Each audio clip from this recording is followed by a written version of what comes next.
When these things were done, the leaders came to me. The people of Israel and the priests and the Levites have not separated themselves from the peoples of the lands with respect to the abominations of the Canaanites, the Hittites, the Perizzites, the Jebusites, the Ammonites, the Moabites, the Egyptians, and the Amorites.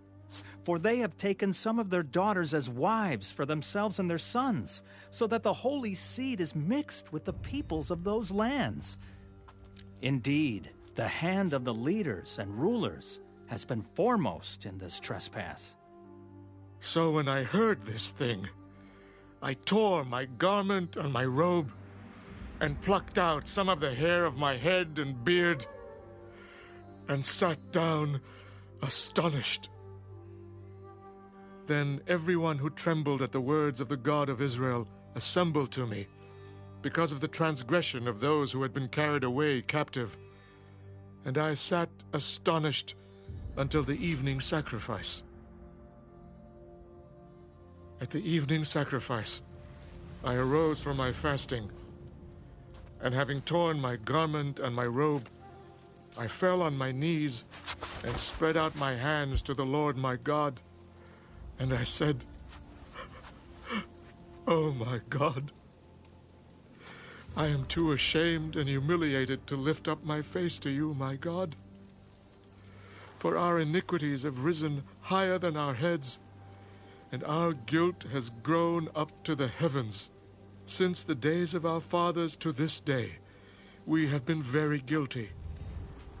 And for our iniquities, we, our kings and our priests, have been delivered into the hand of the kings of the lands, to the sword, to captivity, to plunder, and to humiliation, as it is this day. And now, for a little while, grace has been shown from the Lord our God, to leave us a remnant to escape, and to give us a peg in his holy place, that our God may enlighten our eyes and give us a measure of revival in our bondage. For we were slaves, yet our God did not forsake us in our bondage, but he extended mercy to us in the sight of the kings of Persia, to revive us, to repair the house of our God, to rebuild its ruins, and to give us a wall in Judah and Jerusalem. And now, O our God, what shall we say after this? For we have forsaken your commandments, which you commanded by your servants the prophets, saying, the land which you are entering to possess is an unclean land, with the uncleanness of the peoples of the lands, with their abominations which have filled it from one end to another with their impurity. Now, therefore, do not give your daughters as wives for their sons, nor take their daughters to your sons, and never seek their peace or prosperity, that you may be strong and eat the good of the land, and leave it as an inheritance to your children forever.